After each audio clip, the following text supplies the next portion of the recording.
the JumpStart IT Academy YouTube channel. I want to welcome you. Some of you have been rocking with us for a long time, maybe 3 or 5 years. I want to thank you for that. Even though you were rocking with us, you probably weren't rolling with us because we're just building up the channel. But now I think we're ready to, start putting more content out there to really assist you and build this community up so that we can be an asset to you in your tech journey and breaking into tech. So I do want to re-welcome you to the channel. And my hope is that you're going to get a lot out of the information that I share. My goal is to be amicable, meaning very friendly and just very conversational, nothing really serious. I have 30 years in tech. Some of you probably need a reintroduction, or some of you watching this video probably don't know me. I have 30 years in the tech industry. I've been in tech since I was a teenager. I developed my skills in the military, transferred over to the civilian world, as we call it, military folks.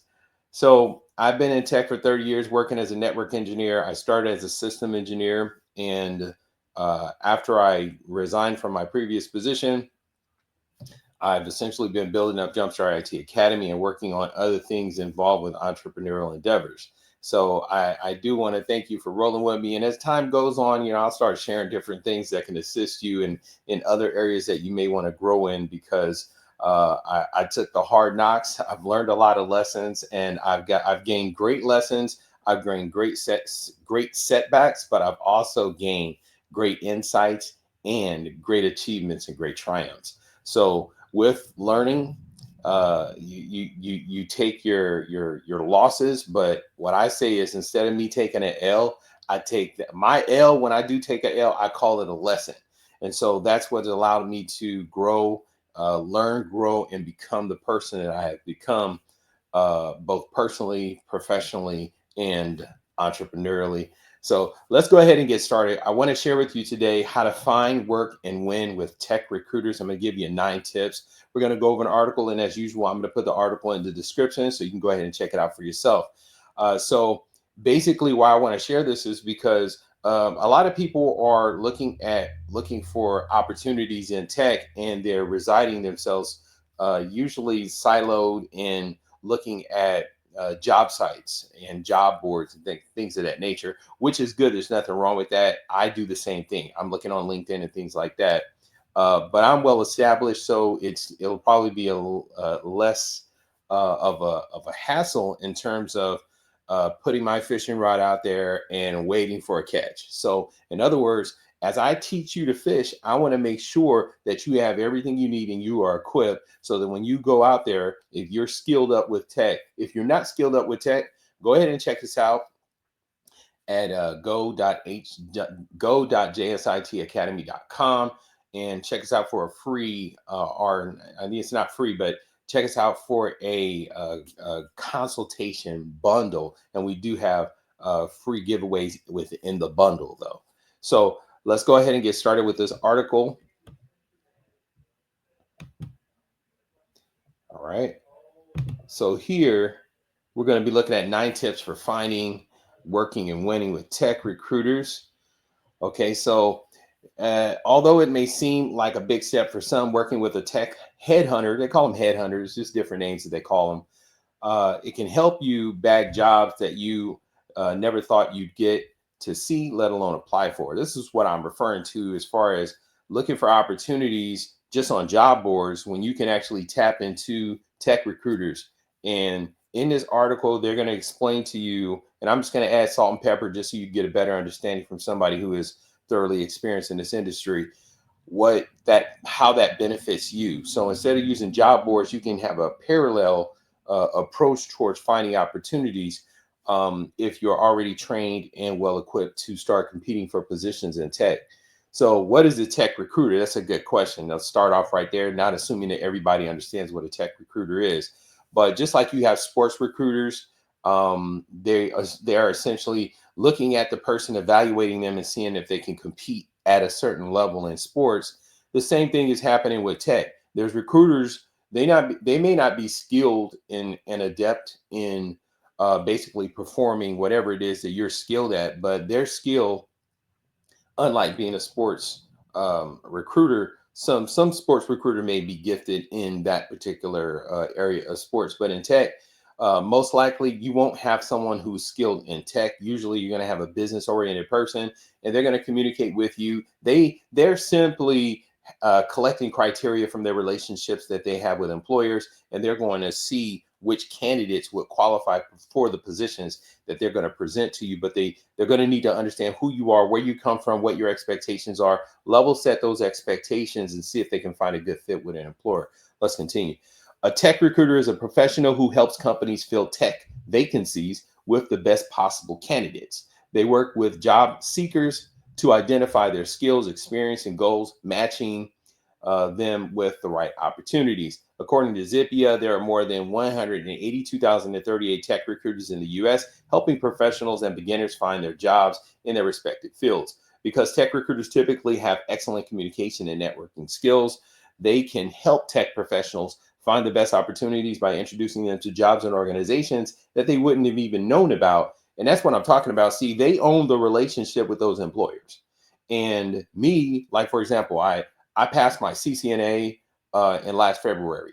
I just passed my ITIL Foundation version 4 about 3 or 4 months ago, or during the summer. It's like August or something. So I passed that then. Now, while I'm doing all this work on these certifications, I don't really have the time or nor the energy at times to basically build up my networking portfolio or list of people that I can connect with. Now, mind you, I know I can do that virtually on LinkedIn and different types of things like that. But excuse me, why not just tap into a tech recruiter who's already has those relationships? Sure, you're going to have to give them a portion of what you make, but you are going to get access to opportunities you would have never known about because the tech recruiter is keeping their pulse on the industry right here. There's pulse. Okay. They're going to keep their pulse on the industry so they know what's going on, the ins and outs, what the expectations are of employers. And if you don't know that, then you're sitting in a situation where you're going to experience some type of deficiency in terms of accessibility to opportunities, and you don't want to do that. So like I said, it's good to be on those job boards because it's going to be working for you when you're not even, when you're sleeping. But the tech recruiter can do the same thing, but the tech recruiter may have personal relationships with hiring managers that are already entrenched in these companies that you're seeking to gain access to. Pros and cons of using a tech recruiter to find a job. Okay, some of the pros. They have connections. Like I said, they own that relationship. So they have connections to these different opportunities, which is a good thing for you because you're going to be able to leverage and tap into those connections that they have already established. Like I said, they own that relationship with that employer, and all you're doing is using them as a mediator or some type of liaison to get access to that opportunity. So the tech recruiter can act as a bridge for you in increasing the accessibility and also the speed in which you gain access to tech opportunities. So the next one is knows how to make you stand out. In other words, they have already communicated with the employer. They know what the HR person desires or wants. They probably know the manager. They've probably gone to lunch with some of the people on the team and the manager, and they're probably all chummed up with them. Okay, I'll tell you straight up. I've gone to dinners and lunches with account managers. I've gone to dinners and lunch with recruiters, and basically they're real people just like you and I, flesh and blood, right? But nonetheless, they are in a very great position in that they may have intimate understanding of the team. They may know the personalities. They may know the political beef that's going on in different departments or within the department, and they may not lay it all out for you because they would look weird, but they're going to kind of give you a nod and let you know how you need to be going in there and treating other people or being, just aware of your surroundings. So dealing with recruiters is really beneficial. I haven't seen too much of a difference in terms of pay because the worker is worthy of his wages. I mean, obviously they're gonna need their pay, but as long as you have your pay requirements and you let them know that and it's fair market value, you should be good to go. I haven't had to tussle with recruiters in terms of my pay. That I haven't really had that type of problem. I've had to deal with some recruiters who were shisty, where I tell them to submit me for a certain hourly wage on W-2, and then they'll go ahead and at the last minute, take $2 or $3 off or something like that. I'm usually pretty firm with them, and I'll put their feet to the fire, and I'll make them adjust that and keep to their word, because you want to keep documentation of how you communicate with these recruiters, because they're looking out for their best interests and the interests of their organization, and you need to do the same thing. So knows how to make you stand out. We covered that. Next is going to be does a lot of legwork for you. I've already mentioned that they've done the connecting. They understand the relationships that are going on there and all the drama, and they can kind of get you pretty much up to speed as quick as you need to be, because your success in that organization is going to be their success, because they don't get paid unless you get paid. So if it's a 12-month contract, they want to make sure you're going to be successful for the next 12 months. And they also want to ensure that you have you're set up in the proper position to even have that contract extended, because it extends their pay as well. So cons: working with a tech recruiter or a headhunter has its fair share of disadvantages or advantages, but you should also be aware of the disadvantages or downsides. They may have limited connections. So if you're dealing with somebody new that's going into tech recruiting, they may not be a smooth operator yet. So you're just going to have to deal with their limitations if you desire to do that. I personally, I thought when I first got into tech, I thought I would have this tech recruiter that I had this chummy good relationship with, and when I finished an opportunity, they'd be looking for another opportunity for me. But it really wasn't like that, because sometimes the jobs don't line up with the resources and the skill sets that the resources have. So you just got to go with the flow and consider. I don't know if you've ever bought a property or dealt with real estate investments and things like that. You'll understand that there are gifted real estate agents, and then there are real estate agents that are just getting started. So they're not as gifted and talented. They don't have as many connections. They don't know the different players that are moving and shaking in the environment. So you're going to be limited. So just know that the level of expertise of the person that you're dealing with is going to be the capacity of the help that they can provide you. Next one is has multiple clients. Okay, now if they have multiple clients that they're dealing with, they're going to be shuffling papers and talking to a lot of different people. So they may not be able to give as much attention to you as you would desire them to give you. But nonetheless, if you do, it's like this, like I was mentioning about real estate agent. Find an agent, because that's essentially what they are, just like sports agents. Find someone that's going to work functionally in your agency, and they will basically look out for your best interests, and because their interests are tied to your interests, and they're going to prioritize the expectations and job expectations, salary expectations that you have provided them. So let's continue. How to find tech recruiters. Tip number one: set your LinkedIn profile to open. I know I did that, and I have tech recruiters who message me. I have tech recruiters that send me email. I have tech recruiters that contact me via phone. So setting up your LinkedIn profile is a good tip. Number two, ask your network. You should be connected to people on LinkedIn or whatever job platform that you're using, or you're using whatever social media platform that you're using, and let people know where you're at and what you're doing. I know my mentor tells me that, hey, as an entrepreneur, you need to let people know what you're looking for. You need to introduce yourself and let people know you're a business owner. So you need to ask your network, and then you need to introduce yourself or reintroduce yourself by letting them know, hey, I don't know if you remember me, but my name is Chris. I'm the aspiring network engineer. I'm looking for opportunity with a Fortune 500 company that will give me long-term success, because I essentially want to go into that company and add some value with network engineering, dealing with routers and switches, and dealing with load balancers. And you start talking like this, then, the way that I'm talking, obviously in the context of whatever it is that you do, but then they're going to take you serious, and they're going to start working towards your benefit as well, because in real estate investment, we call this bird dogs. So you might tell the guy that works at the coffee shop that you're looking for a realtor, or you looking for properties, and you leave your card or whatever, and then the word gets around, and that's what you want. You want word of mouth to be to your benefit. So ask your network and present yourself properly.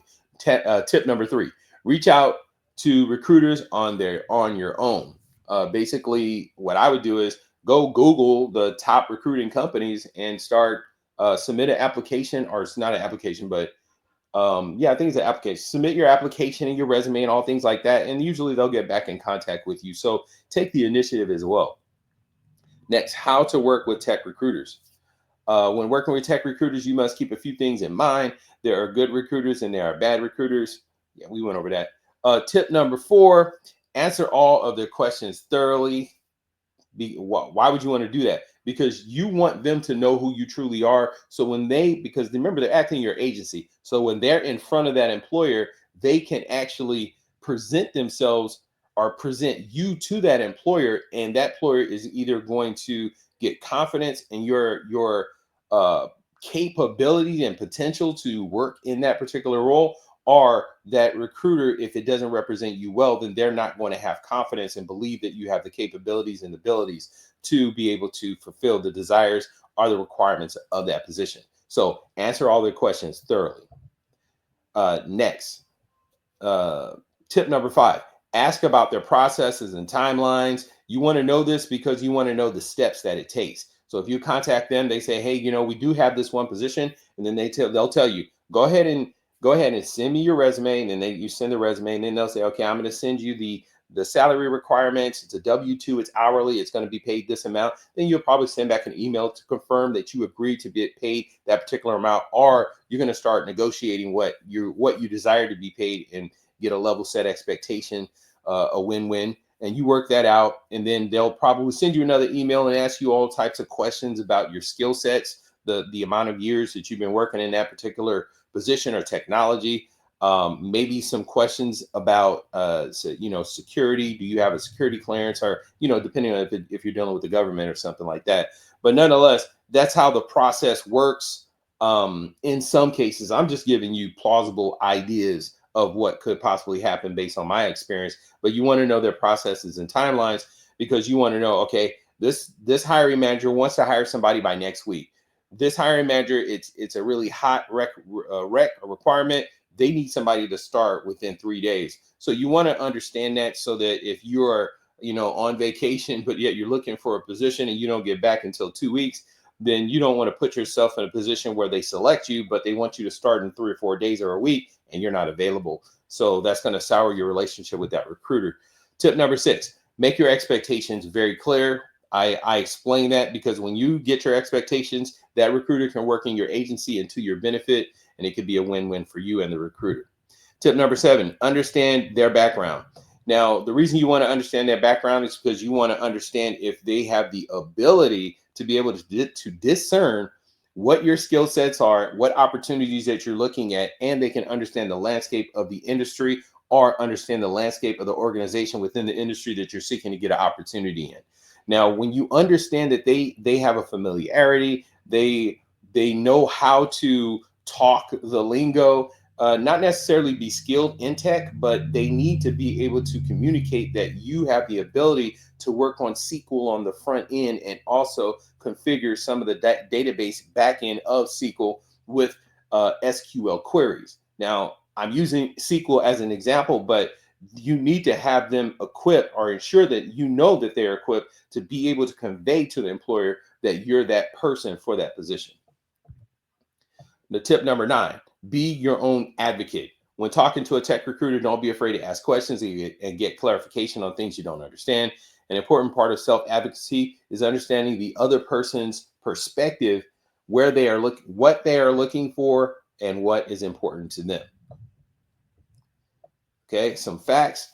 Does using a tech recruiter cost money? Yes, it does cost money. And usually there's a cost structure that the recruiter may not reveal to you. But as long as you get your salary or hourly requirements, then you should be good. Let them deal with that on their own.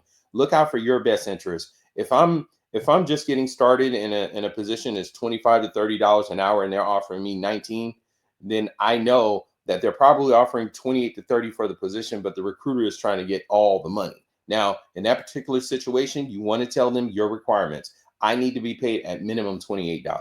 I'm talking about somebody just starting out.